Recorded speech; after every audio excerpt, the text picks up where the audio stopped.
pernah resign nggak, Mbak? Sering. Sering. Ini udah pekerjaan aku yang kelima. Wow.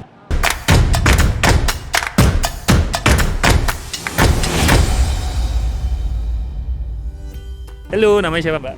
Amel, Mbak Amel kerjaannya sebagai apa sekarang? marketing. Halo, namanya siapa nih di sini? Hai, aku Nabila. Aku Widya. Oke, kerjanya sebagai apa berdua? Sama nggak? Beda, satu divisi tapi aku as a community specialist. Kalau Mbaknya sebagai apa? Kalau aku as a content creator. Halo Mas, namanya siapa? Gio. Mas Gio kerjaannya sebagai apa sekarang? Aku sebagai brand marketing di perusahaan kayak investasi emas digital. Udah berapa lama total pengalaman kerja? Kalau dihitung per November nanti udah masuk ke 3 tahun. 3 tahun. Oke, ini berarti baru beranjak dari fresh graduate jadi pengalaman nih ya kan. Karena kalau di dunia HRD biasanya kita kategorikan fresh graduate tuh 2 tahun pengalaman. Tapi Masnya udah dikategorikan ya pengalaman lah nih ya. Halo Mas, namanya siapa? Dilan. Dilan. Kayak nama artis ya. Bang, rambutnya model apa? Kamu nanya. Mas Dilan nih kerjanya sebagai apa sekarang? Project analis. Udah berapa lama total bekerja, Mas? 2009. Oh, oke. 2009. Pengalaman. Sebagai senior ya. Halo Mbak, namanya siapa? Pipin. Mbak Pipin. Bukan Pipit. Bukan. Oke, Mbak Pipin udah kerja kah saat ini? Ya. Sebagai apa?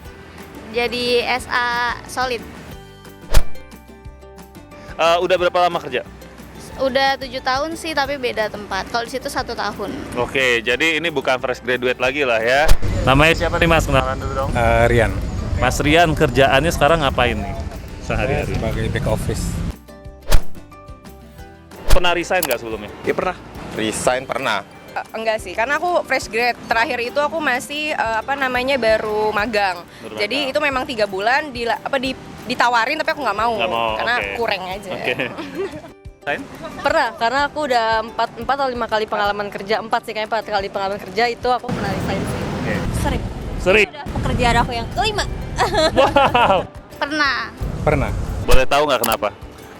Kalau itu lebih ke arah pengen nyari pengalaman baru aja sih sebenarnya. Jadi dalam perusahaannya sebenarnya nggak ada push factornya ya? Nggak ada sih, Nggak. emang aku tuh sebelumnya tuh kan aku FMCG. Sekarang pindah ke semacam financial teknologi lah bisa dibilang kayak gitu. Dan aku pengen tahu nih atmosfer di dalam sama lapangannya kayak gimana sih cara mainnya gitu. Nah ini berarti resign-nya karena lebih ke arah pull factor ya. Jadi sesuatu yang menarik dari luar, bukan push factor. Kalau push factor itu adalah dari dalam perusahaannya membuat kita jadi nggak betah dan akhirnya kita mau keluar. Nah ini bedanya antara push sama pull factor. Nah tapi sekarang juga punya pengalaman yang baru ya Pengalaman gitu. baru. Cari karir yang lebih bagus aja. Oh, jadi di dalam perusahaan sendiri sebenarnya baik-baik aja ya? Baik-baik aja. Baik-baik aja. Iya. Sebenarnya nggak ada sih kalau misalnya alasan paling terburuk, cuma emang saat itu yang pilihan untuk resign adalah emang pengen mau upgrade lagi aja sih, dan juga selain upgrade dari segi kerjaan juga upgrade gaji juga sih, salary juga. Oh iya, iya. Opportunis ya. Iya. Ya berarti ini kalau kita di dunia HR kita bilang itu lebih ke pull factor. Jadi ditarik ya, bukan push factor dari dalam saya jadi pengen keluar gitu ya. Sebenarnya nggak ada sih. Setiap resign emang pengen cari challenge baru aja di tempat yang lebih baru biar lebih meningkat lagi untuk bisa meningkatkan kemampuan lagi. Oke. Gitu aja. Jadi resign nggak selamanya karena ada something wrong dengan perusahaan sebelumnya ya. Karena jarak sih, karena perrollingan tempat kerjaan kayak gitu. Oh, hanya karena faktor itu. Di dalam perusahaannya sebenarnya oke-oke aja. Oke aja. Oke. Dituntut karena posisi rumah yang kita ambil waktu itu kan di Tangerang, kabupaten ya, jadi agak jauh di Tigaraksa. Jadi mau nggak mau kita harus prepare untuk perpindahan, dan kondisi kerjaan juga sudah mulai jenuh ya, karena memang selama 12 tahun itu posisinya juga nggak menjanjikan menurut saya. Gitu, maksudnya nggak ada peluang lagi ya, mau nggak mau ya udah istirahat dulu aja. Jadi nganggur waktu itu 3 bulanan. Oke, jadi ini kesimpulannya buat para perusahaan kalau karyawan merasa tidak ada prospek ya dalam karir, maka bisa ditinggalkan gitu ya. Tapi kalau Mbak boleh kasih advice ke pengusaha atau para CEO, mau kasih advice apa Mbak? Kita harus lebih para CEO, pengusaha-pengusaha itu harus lebih memikirkan kesejahteraan karyawan juga, karena menurut saya kunci dari majunya sebuah perusahaan itu salah satunya adalah karyawannya. Karyawan yang sehat, karyawan yang happy itu bakal bikin perusahaannya juga sehat. Itu menurut aku. Mantap.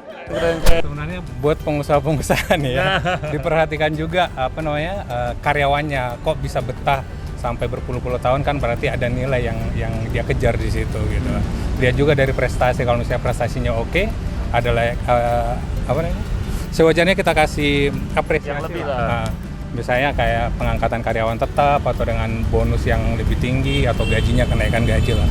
Gitu sih. Wah, mantep banget nih. Ini nih yang saya cari nih, supaya teman-teman pengusaha ya atau pimpinan yang nonton YouTube ini bisa diingatkan lagi ya. Mas, ada pertanyaan nggak seputar karir atau kerjaan? Silakan, boleh tanya, nanti saya jawab.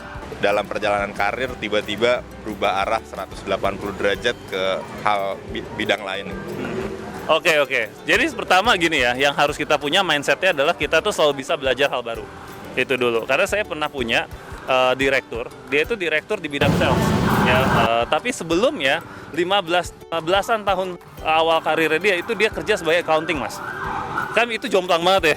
Orang accountant terusnya tiba-tiba jadi sales gitu ya. Tapi dia berhasil juga. Jadi mindsetnya harus pakai growth mindset, bahwa kita selalu bisa untuk belajar hal baru. Itu dulu yang kita pegang satu. Yang kedua adalah kalkulasi resikonya. Tergantung dong, kalau Masnya udah berkeluarga atau belum, ya tentu pindah karir kita harus terpaksa mungkin salary-nya turun dulu. Tapi kalau misalkan Mas mau mengambil resiko itu ya nggak apa-apa juga, kan gitu ya. Yang ketiga harus diingat adalah, walaupun kerjaan kita itu berbeda dengan yang lain, tetapi mestinya coba dilihat apakah di kerjaan itu ada kompetensi atau skill yang bisa saya bawa dari kerjaan yang sebelumnya. Contoh, Masnya kan project analis, berarti asumsi saya sangat baik dalam menangani project, any kind of project, betul ya? Sekarang di properti, berarti kalau misalkan ntar ada project lain, sebenarnya kan core kompetensinya sama, bener ya gitu ya. Nah, jadi kita harus lihat saya ini sebenarnya udah punya kompetensi apa, dan kompetensi ini bisa dipakai di pekerjaan yang lain yang seperti apa, gitu. Bahkan mau jadi entrepreneur pun gitu ya, bisa-bisa aja, karena memang Masnya udah terlatih untuk manage project, jadi itu jadi modalnya Mas untuk pindah karir, gitu. Jadi kalkulasi resikonya, pakai growth mindset, dan cari yang kompetensinya masih bisa kepake gitu.